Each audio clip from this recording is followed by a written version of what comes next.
Thanks for tuning in to this week's edition of the Brett and Matt Show. As always, he's Brett, I'm Matt, and we got some NBA playoffs going on right now. Some pretty big stuff going on in the NBA, and got some interesting things happening in the NFL. So with that said, let's just jump right into it.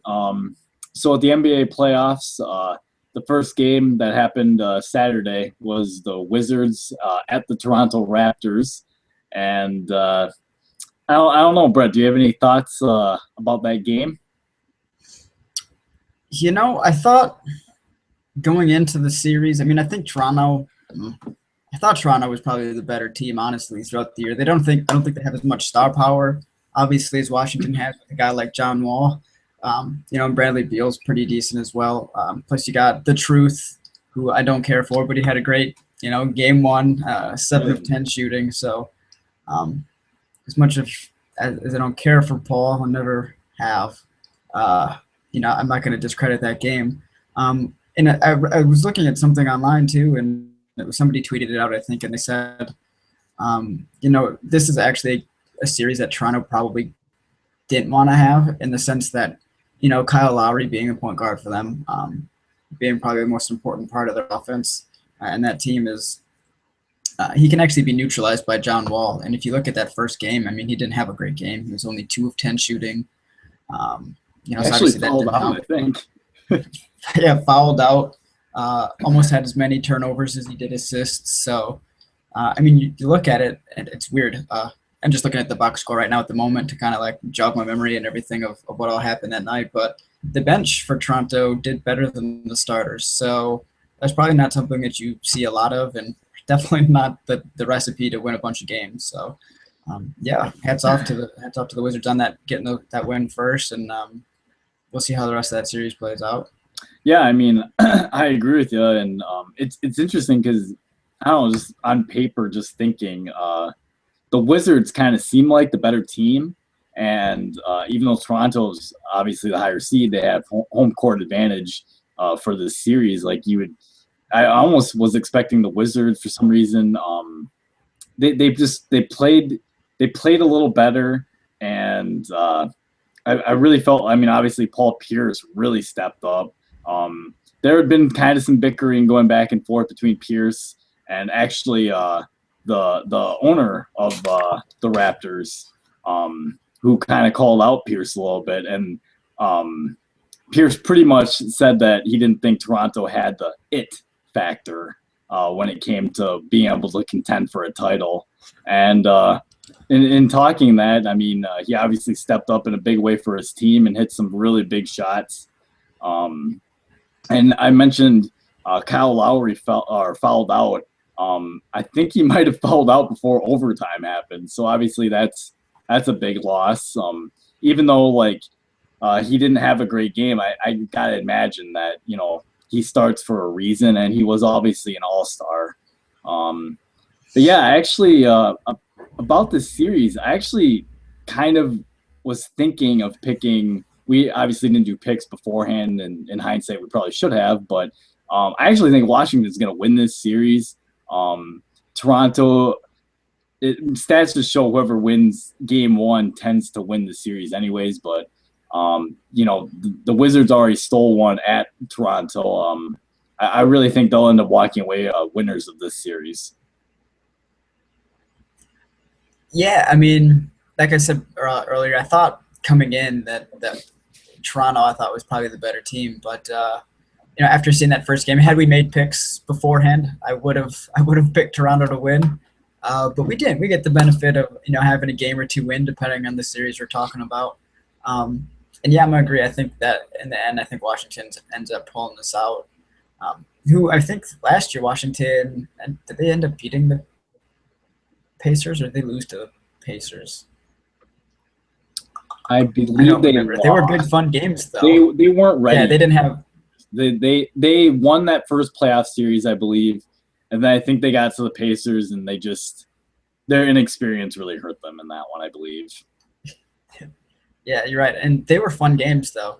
They were. So yeah, I think a lot of it came down to at the end they had missed some free throws, and then they just played pretty poorly in some of those Pacers games where they're shooting up 3-pointers that they probably should have worked a little bit better offense.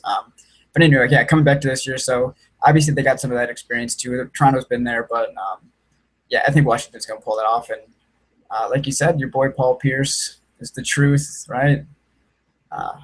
Played good. Anything to say? Yeah, yes, he did. Anything to say about that in particular at all, or just that he answered what the owner was calling out about him, and obviously Paul Pierce has been in the league for a very long time. He's a veteran. He knows playoff savvy. Like, he has all of it. So he doesn't need a couple any extra rings. Yeah, he's got it. Yeah, I mean, he obviously he knows what he's been there. He knows what it takes to win a title, and this time of year, like, sometimes that inexperience, like, obviously comes back to bite you a little bit. And Paul Pierce already has that experience, so stuff that can't always be measured shows up, I think. And I think I said a couple of rings. Did that Celtics team only end up with one? They did. Yeah, they only won once. They went to the finals twice. You're right about that, but they only won. In fact, the Lakers played them both times, I think.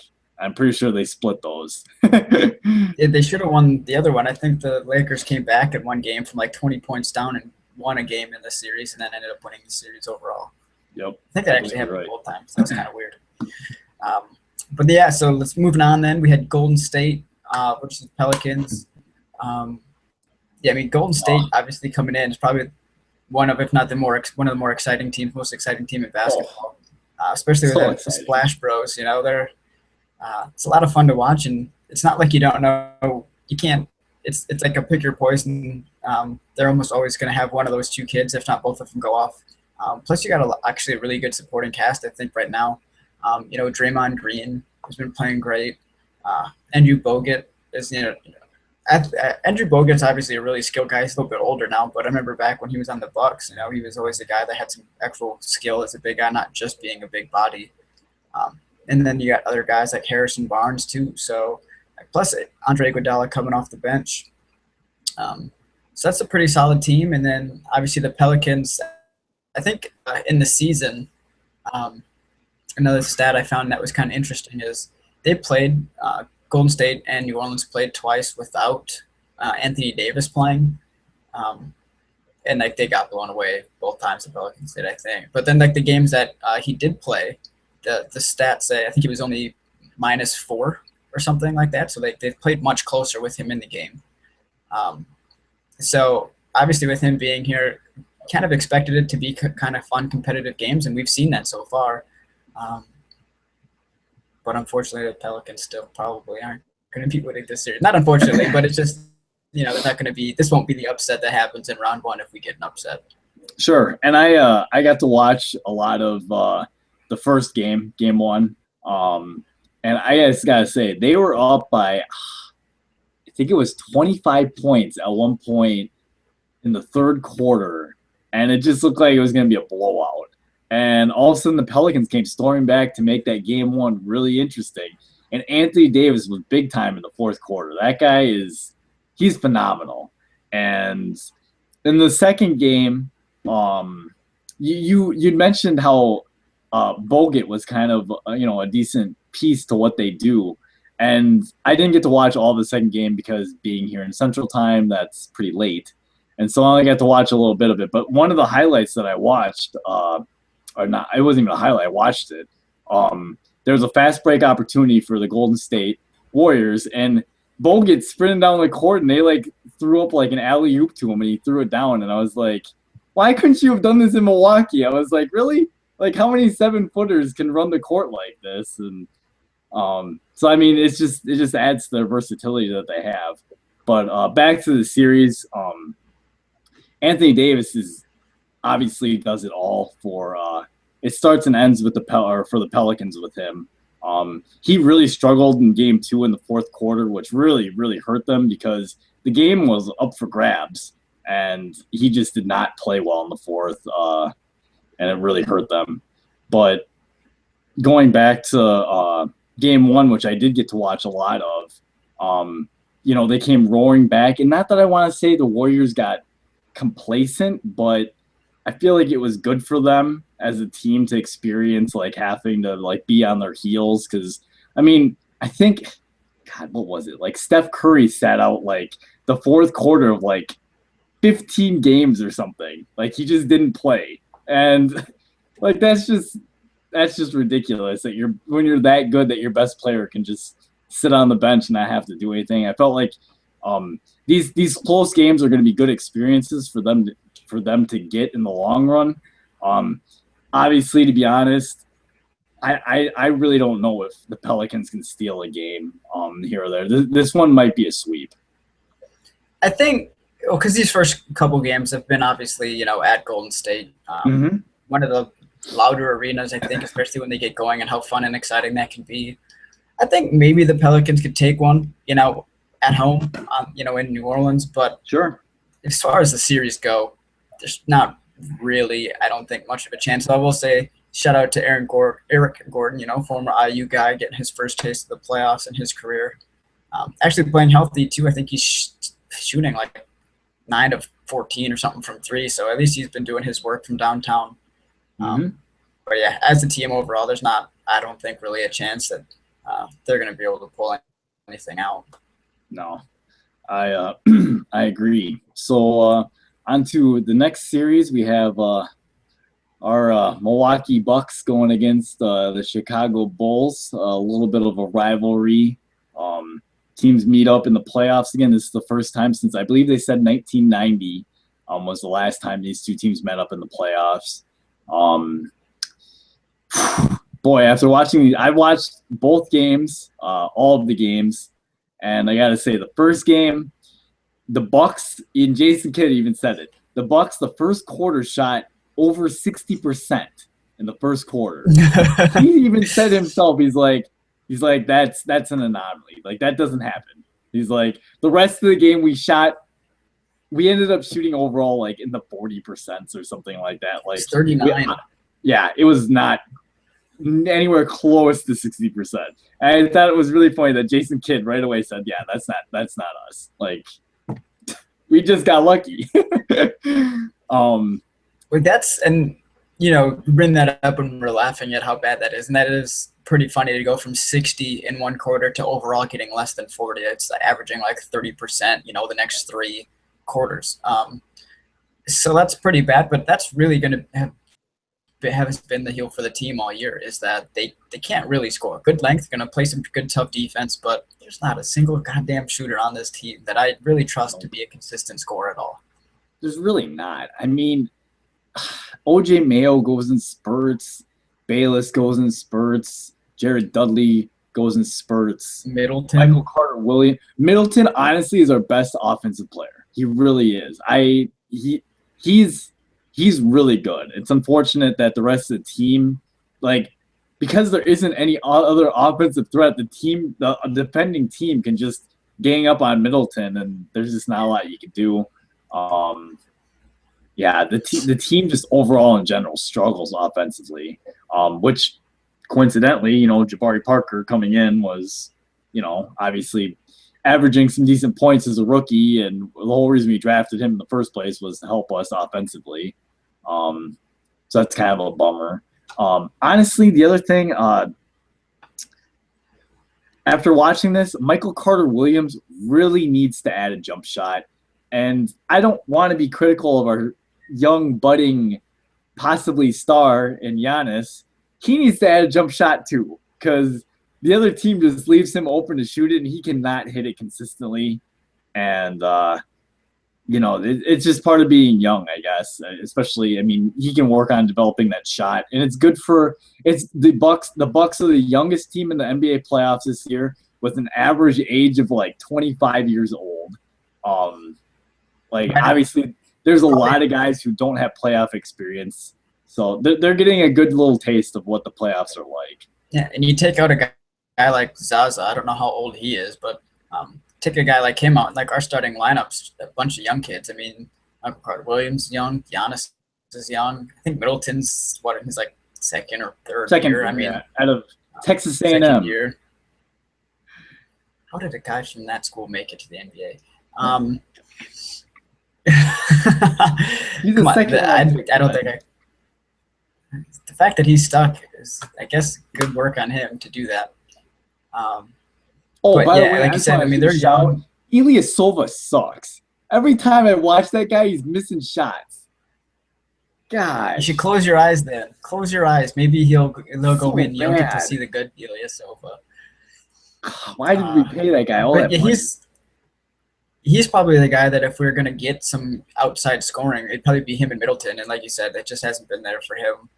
No, And I think Middleton in game one was 2 of 6 from 3 too. So I mean, it wasn't like he was lighting it up from outside.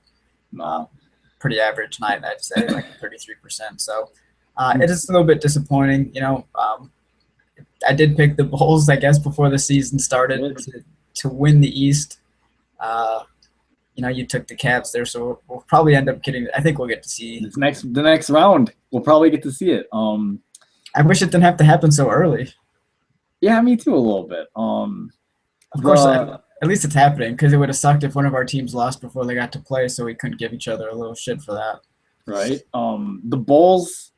The first game, Derrick Rose came back and he was on fire. Looked like the old Derrick Rose. The Bucks didn't have an answer for him. And also, it just felt like that game was over. Midway through the third quarter, it just felt like that game was over. Just you could see like the Bucks just kind of just didn't have the drive. I really thought the second game, I thought we competed the whole game. Jimmy Butler caught fire, which really hurt, obviously. But I was proud that I felt like our team actually competed the whole entire time, so that was good to see. Kind of like you said with the Pelicans, I don't know if the Bucks are going to get a game here. I would really like them to get one at home, but yeah, I don't know. This one could be a sweep too. In fact, nope. I'm going to say that we get one game. I hope so. Hey, whose job is it, by the way, to guard Jimmy Butler? Might be Giannis's. Who's doing that on our team? Or OJ Mayo. Come on, Giannis. If Giannis is on the bench. Because he's had, I think, 2 straight games where he scored a playoff career high. So obviously that's not a nice thing to have said about your defense. Nope. Though, to be fair, he did say, I was reading something on Grantland, and his quote was that he thinks, basically, he said the same thing that, Kidd kind of said about the offense in the first half. He's like, they asked him about a shot, and he said something along the lines of, basically, he got lucky. He said he threw up a bunch of junk that happened to go in. So, I mean, it was 10-19, I think it was, though. Yeah. Couldn't have been too bad if you're making, more than half your shots. Right. And he's obviously one of the most improved players in the NBA. I think early in the season there was even some MVP talk for him before, guys like Curry and James Harden kind of did their thing for the rest of the season too, and kind of got a lot more of that attention. Which, by the way, speaking of MVP, I'm just gonna not rant. It's just a small mini tangent here, right? Russell Westbrook, I think, won 3 Player of the Months, and he's not even really gonna have a chance at the MVP, which is kind of weird. I mean, if you're the best player for 3 months of the season, I don't know. It's got to be some sort of value in that. But anyway, it's gonna probably go to one of the other two. It's kind of weird. Just wanted to mention that. I agree with you in that, he did win Player of the Month, and, it's really good. Obviously, it means he's doing a lot for his team, but come on, Brett. If your team doesn't even make the playoffs, you played in the West. You don't get to have the MVP if your team doesn't make the playoffs in the NBA. Yo, they lost on that. They tied for 8th in the West, which, let's be honest, if they would have geographically switched places with, I don't know, who else is in the East that they could have switched places with? That's not my fault. With Milwaukee, right? You can't give the MVP to a guy who doesn't make the playoffs. When in NBA history has that ever been done? It hasn't. Exactly. I just think it's funny. Like, I mean, if you're going to be giving, I'm assuming that when he got Player of the Month award, the team was winning, right? Or can you I know Player of the Month is different than MVP. It's more, I guess, probably individual, whereas MVP also includes a little bit of team success in there, for whatever it's worth. I just thought it was kind of silly that you're going to give a guy, oh yeah, you're the best player this month, but you haven't been the best player overall this year. Or if that's your definition, value, I guess value is winning, not being awesome individually. So I think if he would have gotten his team to the playoffs, maybe he without would have Kevin been their Durant, I mean, second. come on, that team is full of a bunch of scrubs outside of him at the moment. Not And to have lost a Serge tiebreaker, Ibaka like a scrub. well, they're not paying him like a scrub, but he's not playing like a max contract guy either. And like they should have gave James Harden instead. I don't think it would have worked out. He would have had to have been a third fiddle the whole time. He would have. No, I agree with you. That's true. He would have been the third guy, or maybe he would have been the second because Durant is hurt a lot. And Probably on his way to Washington after this year. I think so, but that's a different story. Anyways, so pretty much we both think the Bulls are advancing in the series. So the next game, the Mavs and Rockets, which I got to watch the whole game of that, and that was thoroughly entertaining. That was a great game. Just gonna say it right now, I don't think there is a single player in the league who gets to the free throw line more than James Harden. He just always finds a way to get to the free throw line, and draw contact, gets fouls. What other takeaways from that game? Corey Brewer came off the bench and was hitting threes. Really gave them a nice punch. Yeah, they're a team that Mark Cuban probably, poked the bear a little bit when he said that they don't do a whole lot of things and they're pretty easy to figure out. Well, if they're so easy to figure out, how did you lose? Dwight Howard actually was in foul trouble for a lot of that game. And when he was in, I felt like he had a really big presence. I just felt like he was not back to like the old Dwight Howard that everyone's used to seeing and probably thinking of, but he was a lot more of a factor than I thought he'd be when he was in. And Tyson Chandler is a pretty good defensive player. And I felt like, there was a couple times where, those classic where you see like Harden commands so much attention that when he drives, everyone crashes on him and he just throws up an alley-oop to Dwight Howard and it's just easy 2 points. The other takeaway from that game for me was Rajon Rondo, who I've always actually really enjoyed watching because he's kind of creative. He's not a very good shooter. And to be honest with you, being straight up honest, he was probably just getting lucky in game one because what was happening was everyone knows he's a bad shooter and they were seriously just playing off of him and being like, you know what, if you want to shoot the mid-range too, we're going to let you shoot it. And he was burying them, which was unusual. And I've always kind of thought Rondo plays better in the playoffs, and I thought he stepped up and played really well. And I got one more thing I got to mention. I think it was either going into halftime or it might have been the end of the third quarter. So I always have told you, Brett, that Monte Ellis is clutch. The time is running out, and he just jacks up a three and swishes it. Like falling out of bounds and ends up falling into like some fans. Like swishes this three. And I was like, really? I was like, this guy is unreal. Like he does this all the time in clutch situations. Maybe he should play like a clutch situation all the time because 5 of 16 shooting is not clutch. But yeah, those are kind of my takeaways from that game. What did you think? Yeah, you pretty much nailed it. James Harden by himself made more free throws than the entire Dallas Mavericks team did. And I think that probably has a little bit to do with, obviously, style. He's a guy that can drive because you got to worry about him shooting the 3-2. So you can't sag off. So you got to play up. And he's quick enough and has enough, dribble skills and everything like that to kind of get around guys. So he's always able to get into the lane and create some of that contact. Whereas I don't think anyone on Dallas, maybe outside of Ellis, really does that a whole lot. So they're probably just not the way that they play stylistically aren't going to get as many free throw chances. But that's absolutely insane for a guy to have made more shot or free throws than a whole other team. But that's probably the biggest thing. If you look at the discrepancy in that first game, 118 to 108, it's a 10-point game, and there was an 18-point difference at the free throw line. So Dallas is going to have to do a better job, I think, defensively, kind of staying in front of Harden and not letting him get in, to the paint and get those easy. Because obviously every time he drives by a guy too, that's going to draw that help. And you mentioned those alley-oops and some of the easy Yeah. passes to underneath for some baskets. You just got to play better defense, man up. And I remember when Rondo, back in the Celtics days, when he was at one point responsible for guarding LeBron James. I mean, if he could guard LeBron James, I think he would be okay at trying to slow down, Harden. So maybe I don't know if he guarded him at all in that game, or if they decided to kind of put, please, dear God, not Monta Ellis on him. That's a terrible idea if they did that. It's just an awful idea. So they should probably switch on that and let Jason Terry be guarded by like Rondo or Ellis instead. Jason Terry Dirk, had some big shots too. Yeah, I mean, a couple former Mavs. Corey Brewer was a former Mav, and so was Jason Terry.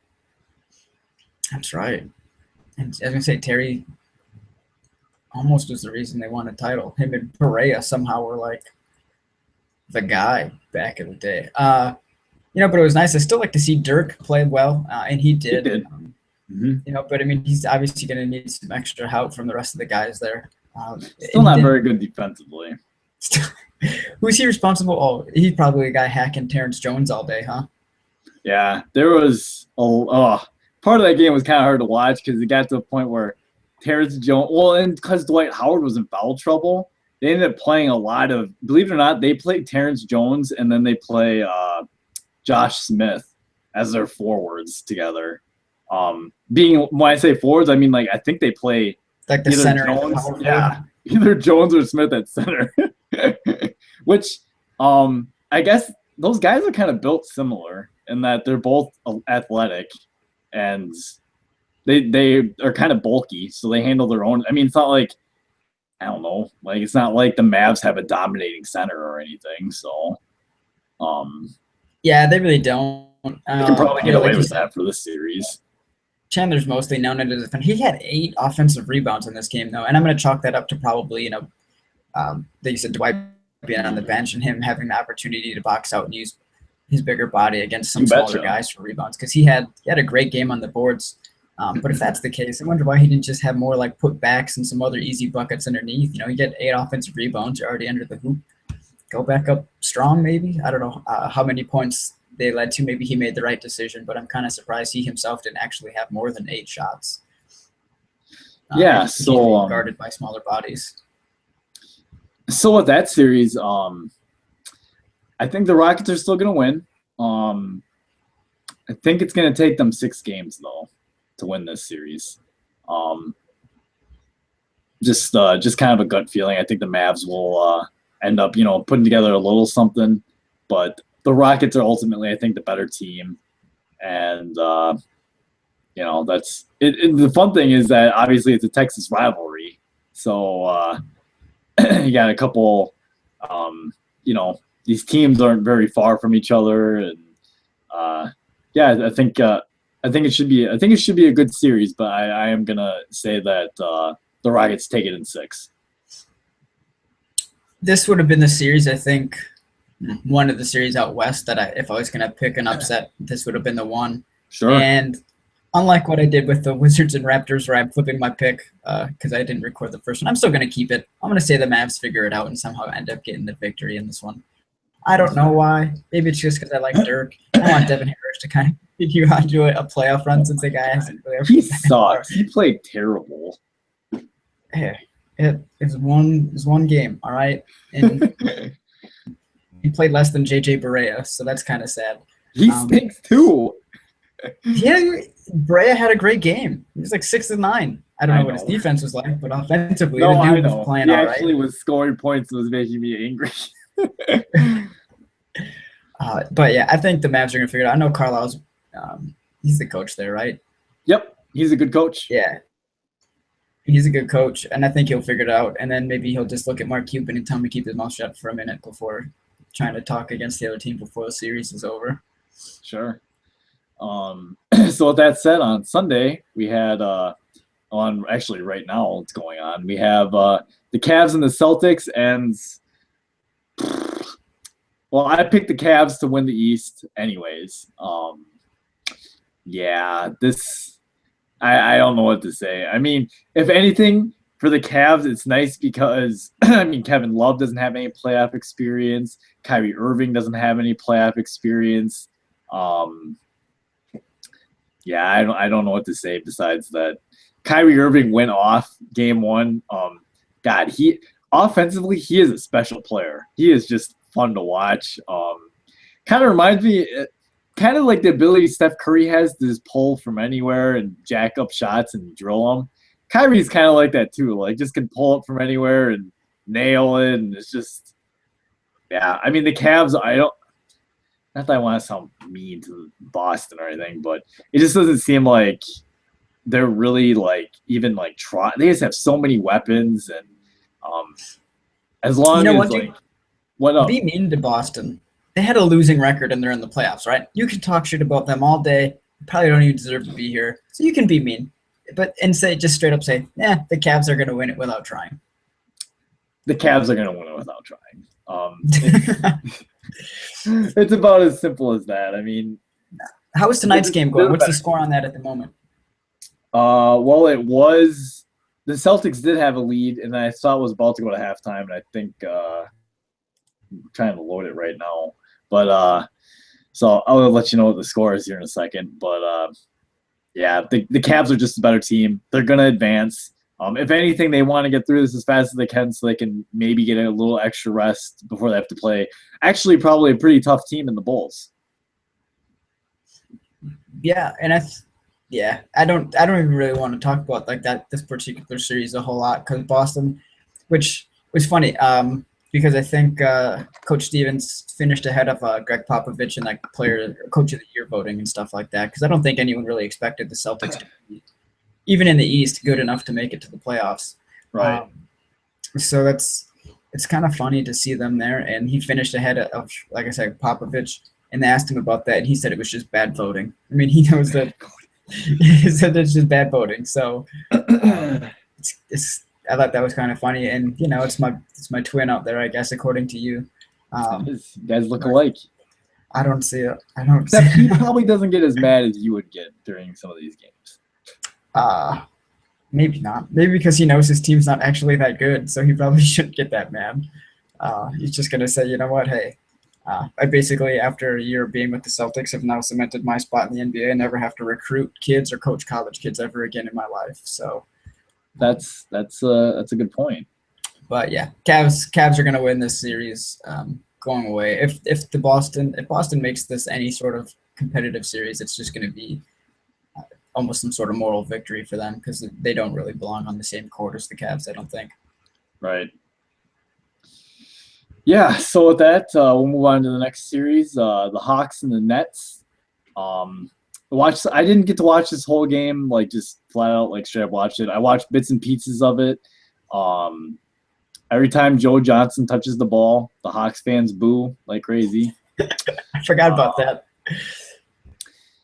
Yeah, I mean, unfortunately, the West has some really interesting playoff matchups. I'll say it right now, this is not a very good playoff matchup, I don't think. You know, the Nets squeaked into the playoffs. Yeah, the Hawks are just a much better team, much deeper. There's a reason they have the number 1 seed. Yeah, I think they're gonna sweep the Knicks and move on. And Kyle Korver is just crazy good from 3-point range. Anytime he has a spot, and the thing is, I just feel like I know, like obviously their coach has a lot of ties with Popovich, and that whole runs a similar offense, and you can tell like there's even a time where just unselfish basketball. Krover wide open for 3, starts shooting the 3, then throws a pass into the post for an easy 2 points, and I mean, yeah, they're just very good. That they had 4 All-Stars. Yeah, the Hawks are going to win this series. Unfortunately, not a whole lot for me to say about them besides that they're really good. And do you know who they have to play the next round? Well, if it's not the Bulls or the Wizards or the Raptors, right? Yeah. I don't see either one of those teams really giving them much of a challenge either. I bet the Wizards would. You think so? Maybe. I think they could. don't think that they necessarily will. I mean, and it's different. Obviously, well, it'll be fun because they kind of got both teams have bigger-ish type bodies. I mean, Horford's, I guess, the center, and Millsap is either one of them are, I guess, true centers. And you got the Wizards have May and what's the other dude? The big white guy. He's kind of scary. Gortat. Yeah, Gortat. He scares me a little. Right. I think that could be a decent series, but I actually wouldn't be surprised if the Nets actually win a game or two. To be honest, I don't think they'll win the series, but I think they'll take one, and then we'll see the Hawks advance, which kind of sucks because I feel like most of these series, at least in the East, aren't really going to be that fun. No, the Bulls and Cavs could be really fun, but yeah, I agree with you on that. I guess moving on, the Grizz and the Trailblazers. Got to watch this the whole game for game one, and I gotta say Memphis they're gonna be tough for everyone because they play that old school kick the ball into the post, and most teams don't have two bigs like Gasol and Randolph. The one thing that I will say that might really, and I hate saying this, that's gonna maybe affect the Grizzlies' ability to win, is that Conley has an injury, and if he's not 100%, it's gonna obviously really hurt them, I think. Although Bino Udrih came in and was lights out, like he was on fire. I mean, there were guys passing up open shots to kick it to Bino so he could jack up a shot and drill it. Like he played really well. I feel kind of bad for Aldridge for the Trailblazers because I felt like he did everything he could to try and help his team win. Lillard did not do his team any favors last game. Just miss after miss after miss. And his defense is atrocious. So I really don't know if I see the Blazers being able to pull out a victory in this, not one win, but I mean, winning the series overall. I just don't know if the Blazers will be able to do it. And obviously the Blazers, when they lost Wes Matthews, that really hurt their chances a lot. I think they'd be a different team with him. Aaron Aflalo has also been banged up in injury, has a couple shoulder injury he's dealing with.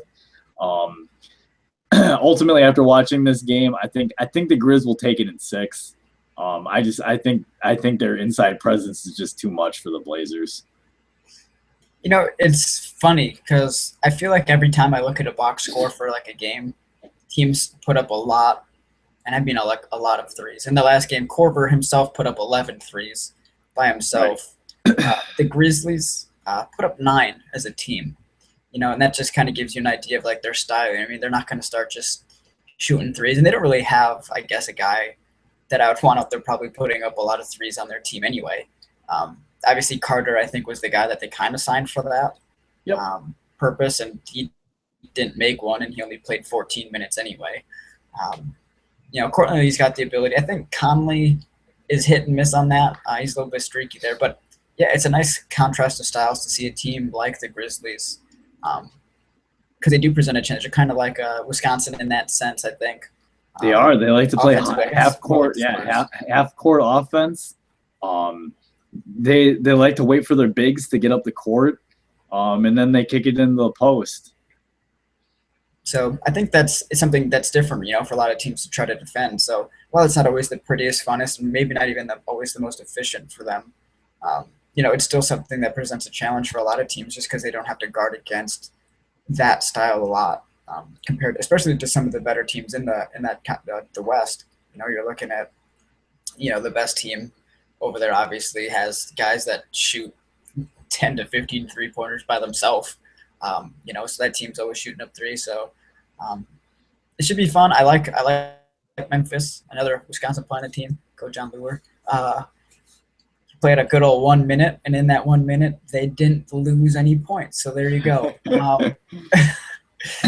So I agree with you. I think that's probably going to be a 6-game series because I don't think Lillard's going to shoot 0 for 6 and 5 of 21. No, he's got to play better than. He's going to do better, and as many points as Aldridge scored, you know, his stat line, you look at it, 32 points, 14 rebounds, you're thinking that's all right, but he shot pretty bad, honestly, also. He put up 34 shots and scored 32 points. Dude, So Memphis plays good defense too. they do. They're a tough team. How often did Aldridge try to take? Because I'm assuming he had Randolph on him a lot. Yeah, him and Randolph were getting. It's going to be an interesting series because the two of them were getting really frustrated with each other. It should be fun. I feel like Aldridge obviously is a little bit taller, more lanky, I think, than Randolph. Doesn't have as much girth. Randolph doesn't get much. Randolph just, for a guy who doesn't get much elevation, he somehow manages to bully his way and make buckets. Probably really helps having a guy like Marc Gasol too, who Marc Gasol, I mean, just an impressive center. Can't tell you how many times he steps out like 17, 15 feet away from the hoop and makes his jump shot. Like, what? Pretty much lets Randolph own the post if he wants it. And then Gasol can also just back down his guy too, which is always helpful. Right, some nice versatility out of him. Both those guys, him and his brother, are obviously pretty skilled guys. Yeah. At one point, I think they were on the same team. They were both on the Grizzlies, actually. Yeah. I think. Something. They were before Powell got traded to LA. So that would have kind of been fun and interesting to have them together because Pop is obviously kind of like a 4, and then Mark would have been definitely a 5. Yeah. That'd have been fun. There's a reason that Spain gives the U.S. team some trouble. It's true. But yeah, I'm going to agree with you on that, and I'm going to say the Grizz take that series. And then we've got our last series to talk about. That's going to be the Clippers versus the Spurs. Obviously, I think that's going to be a good series. I know that first game, the Clippers ended up winning by 15. And obviously, Chris Paul can have his way with Tony Parker. He can, yeah. Tony Parker is just, come on. So I wonder if, they'll try anything different defensively, the Spurs, that is. I was thinking, did they put Kawhi on Chris at all? But if you do that, JJ Redick and Matt Barnes aren't really going to probably torch you, so I don't see the harm in maybe trying to get Kawhi on that or switch on. We'll see if that happens more often. Since he's the guy that was responsible for shutting down guys like, Steph Curry and stuff on that team. Right. Yeah, unfortunately, I didn't get to watch much of this game because it was on so late on a Sunday evening when I have to get up and go to work. But from what I did see, it looked like Blake Griffin had his way in the post. That spin for a dunk was pretty nice. I do wonder where the hell. Awesome. Who was guarding him? Was that Corey Joseph or it was the Baines guy? Well, it was Baines got dunked on, but I think they switched at first and Joseph guarded him, and then I don't know, he decided to switch off and then just basically give after the spin move a wide open lane for Blake Griffin, who obviously is a little bit better of an athlete than Baines. So yeah, that didn't end too well for Baines. It's kind of sad. Yeah, that should be a really good series. Honestly, I can't say it now, but I will. But I would have actually called the Spurs an upset because they're the underdog in this series. They had one. I would have picked the Spurs to win this. I still think they can win it. I would have said the Spurs will win in probably 6 or 7. We'll say 7 just for fun because I haven't said 7 yet. So I'm still going to say the Spurs win in 7, but it would really not surprise me after seeing how poorly they played. I don't know. Maybe they just don't have that drive to go after it. And by the way, Chris Paul is playing like he's hungry. He wants, an NBA title. So I think that this series, I don't know, obviously it's the last one we talked about. We only did it that order because that's kind of how it played out, for the first 2 days of the series. We just kind of went in order of the games.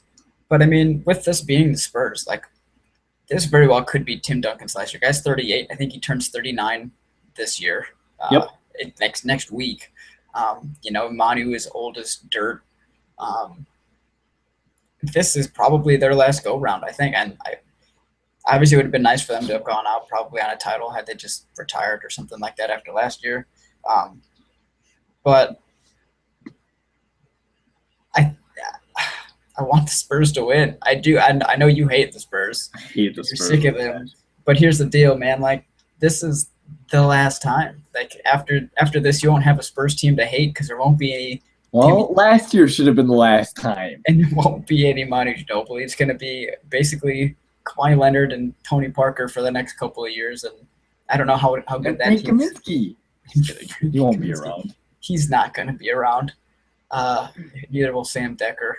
Dang. So I guess I know they wouldn't mind because they always compared themselves to the Spurs as well, the way that team was running and played offensively. No wonder they lost. Gosh. Matt, Compared themselves to the Spurs, just like when the Spurs choked against Miami. there's no choking, all right? You play another very good team and lose. It happens. Somebody has to lose. It happens? Yeah, what if we would have beat Duke? Duke would be over there saying, God, we choked, right? Yeah, they would be because they should be because they're supposed to be this great team every year. Yeah, speaking of another little mini random tangent. Oh, hey, we're Duke. Our point guard's leaving to go pro, and we didn't expect that. Let's just recruit again. They recruited him for like 2 weeks, got his commitment from a 5-star point guard to take his place. The guy had offers from like Kentucky's and Kansases of the world, and he's like, oh, what's that? Duke wants me to come over, and I talked to them for 2 weeks. Sounds good to me. That's terrible. Like, that's so shitty that I'm just jealous that they can recruit that way. I'm not like upset that you know how I said I was not upset that we lost Diamond Stone? I was, and Chad Ford did like his 2016 best prospects. Diamond Stone is like number 5 on the list. Yeah, the guy was rated I was number like, 1 really? center in We could America. have had a guy that was this good come to Wisconsin. Oh, Yeah, he wanted to go to That's kinda Maryland so he could play with Melo Trimble, who at the time wasn't even guaranteed to come back. I think Melo wait, was didn't looking. Maryland beat us this year? In the one game that we played, yeah, because they didn't get to play at the Kohl Center, and they didn't make it far enough in the Big Ten tournament to play us there either. So, They're probably going to beat us next year, so it's not a big deal. Probably they got a pretty decent team next year. Yeah, I would say they might win the Big Ten next year. Anyways, so who do you think's going to win this series? The Spurs, and whoever's calling me, please stop recording right now. Yeah, I'm gonna go with the Spurs in 6. I think they're gonna want to win that before it has to go back to LA. Obviously, you don't want to ever try to play a clinching thing on the road. I think that means they'll have to steal one. They'll have to steal one, and I think they'll be able to do that. That's fair. So with that said, I'm just gonna touch on a few quick NFL topics here. So obviously, big news in the NFL. The Eagles and Chip Kelly have signed Tim Tebow to a 1-year deal, minimum contract. I don't know. Me and Brett have not really discussed this off camera at all, so both of our opinions are gonna be pretty fresh on this. I had tweeted a couple little things. A buddy of mine's a big Tebow fan, and was kind of telling him, like, honestly, I think it could be a really good fit. That way that offense is structured, running the read option, the reads are simple in that offense.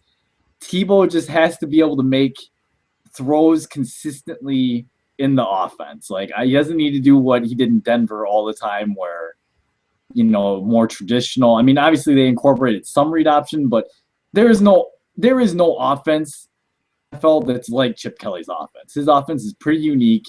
I feel like it's honestly the closest thing Tim Tebow is going to get to what he had at Florida, running the true spread option that Urban Meyer runs. I don't know. I think it could be a really good fit. It's a cheap deal. I tagged you in this, Brett. People are making pretzels of Tim Tebow doing Tebow thing. Well, there's a pretzel of a Sam Bradford one, and there are pieces all over the place because the guy's injured all the time. So, in all seriousness, you have Bradford and Sanchez, and now Tebow. I don't know. Like, it could be fun. Tebow, his college roommate was Riley Cooper, so they got to have a little chemistry. I don't know, man. I just think it could be a good fit, and I don't know how anyone else feels about Tebow. I will just say that I think he's a really good human being, and as far as coming across as a good person, I think the media didn't do him a lot of favors, and to be fair, he didn't do himself a lot of favors by. But Matt, he won a playoff series. He has. Who hasn't won a playoff series? Anybody else on the Eagles roster? Exactly. So shoot, where was he? I feel like good for Tebow, and I hope things work out for him. So we'll see. You know what? I think he's a terrible football player, but I thought he did a really good job as an analyst for college football in some of these games this year. I actually didn't hate listening to what he had to say about some of those games. So that's what I have to say on that. Though it is interesting because obviously there was rumors of Chip Kelly wanting to, he was shopping around Barkley, I think, to kind of make Miami.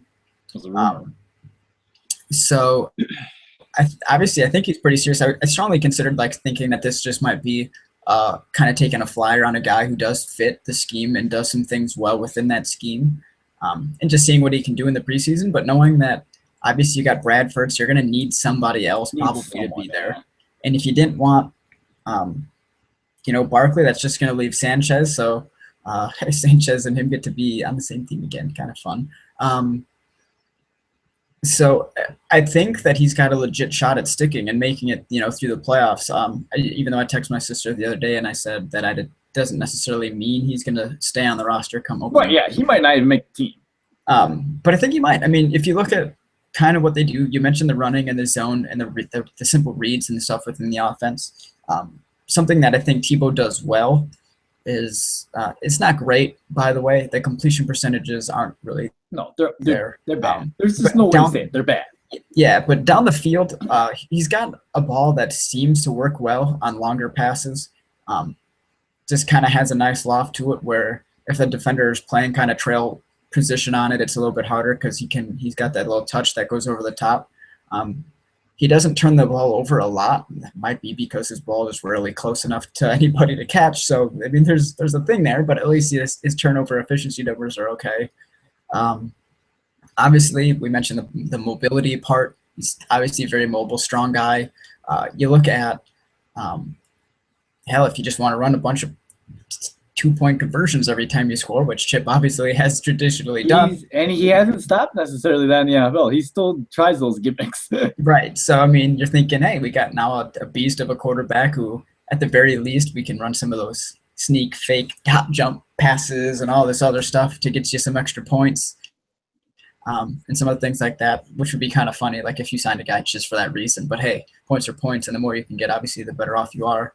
And so while I don't think Tebow's a great quarterback, I think he actually could do decent enough in a Chip Kelly style offense to actually stick around and make it to opening day, even though the other day when I first heard the news, I didn't really think that was the case. But the more I think about it, the more I think he's actually going to stick around, at least early. Because I'd hate to see a guy – and by the way, they're selling – we mentioned before about how Philadelphia places aren't even wanting to sell jerseys that guys on the team at the moment because they don't know how that's going to happen. I think I already read that they're selling 3 different types of jerseys for Tim Tebow where they're ready to sell some different Tebow jerseys. So because people are going to buy that, so they're going to make their money on the sales. But you'd hate to see, 1, a bunch of people buy all those jerseys and then have him not make the team.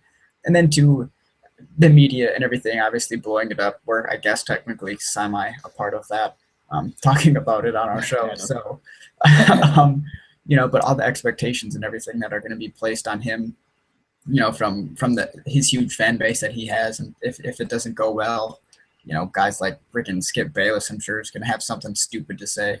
Thank God I don't have ESPN and I don't work in the restaurant where we have the TV on all the time, so I don't ever have to hear what he has to say. But I know he's gonna, and somebody's gonna retweet it onto my timeline. So probably me, perhaps. So I don't hate the signing, though it is just interesting, given the fact that he's let obviously very proven players leave already between, guys like Deshaun Jackson and Macklin and stuff like that. It's kind of interesting that he's going to bring in Tebow instead. the last thing I will say about this, I love Chip Kelly. This is great. This is thoroughly entertaining. I can't wait to see how this turns out. Everything he's done. Everything, yeah. Right? It makes the offseason a little bit more exciting, at least. What's he going to do? Trade all of his picks and get Mariota too for fun? That would be really weird because now he's going to have like 5 quarterbacks on the team and no other players worth a damn on offense. Well, not totally, I guess. DeMarco there. Offensive line's good too. Their offensive line's pretty good, yeah. Hard to argue that. And yeah, I mean, I guess when you feel like you're the best offensive coach in the whole league, you can get away with thinking that way. And yeah, I don't know. Both years he's been the coach, 10-6. Hard to argue with those kind of results. So we'll see what happens with that. The last quick thing we want to touch on, the NFL schedule has been released. We don't have all the games yet, but some leaks have slipped through here and there, and one of the games was the Packers versus Bears will be in prime time on Thanksgiving night, Thursday, and it will also be the night that Brett Favre's number is retired. So pretty big night for Packer Nation. Against our arch rival, the Bears. I expect the Bears to get crushed. Yeah, I kind of like it. Not that you need to make a Thanksgiving rivalry game against the Bears mean any more to the players or to the fans. No, yeah. Obviously, bringing back probably still the favorite guy from most Green Bay Packers fans. He's always, I think the time that Packer fans were angry at him is kind of past, to be honest with you. Yeah, that's kind of the vibe I've got. So I mean, that's a huge game. It's going to be really fun. Good luck getting tickets to that for under like $1,000, I'm sure, if you wanted to see it. But obviously, it means a lot too. To retire numbers, I don't feel happens a lot anymore. It doesn't. But obviously, Favre did a lot. The Green Bay had like a 25-year span between when they were good and their previous Super Bowl win to being competitive. I think it was 29 years between Super Bowls. So for him, as a kid that basically Atlanta gave up on because of his party attitude when he was a rookie, and then we traded, I think it was a 2nd-round pick for him or something. Yep. To be able to get him, gave up. Was it a first? We gave up a first. They drafted us. They used the 2nd-round pick on. Okay. We gave up a first because. But for him to be able to kind of make Green Bay Nation, I guess, proud of the football team again. Not that the fans ever really left; they were always going to games and always supporting the team. But for him to give them something to actually be happy to cheer about and call yourself a cheesehead, it started to meant something again. And, yeah, definitely. And yes, so I mean, it's nice to see that happen eventually, and maybe we could finally close. I mean, I feel like that chapter's been closed, or at least closing for a while, on the whole transition from Favre to Rodgers sort of deal, and but now we don't really have to worry about that anymore, I hope. No, I mean, I probably wouldn't say the two of them have a great relationship, but I think it's better than it was at one point. It's probably better now than when they were teammates. Yeah, maybe. You probably wouldn't have been very happy either if the team spent a 1st-round pick on the guy who's going to take your job, when instead they could be drafting a receiver to help you. Right, or trading for Randy Moss for one more go around if they would have wanted to do that too. Yeah, that was actually the year that Moss lit it up. Yeah. So, but yeah, I mean, I guess I don't really got anything more. Next week, big week, we are going to do our first ever live mock draft. We're going to try and get in touch with our buddy Cortland and see if he wants to partake in it. But if he's busy or can't do it, instead it will just be me and Brett. We're going to flip a coin live on air to see who gets the first pick. And we're just going to go down the line.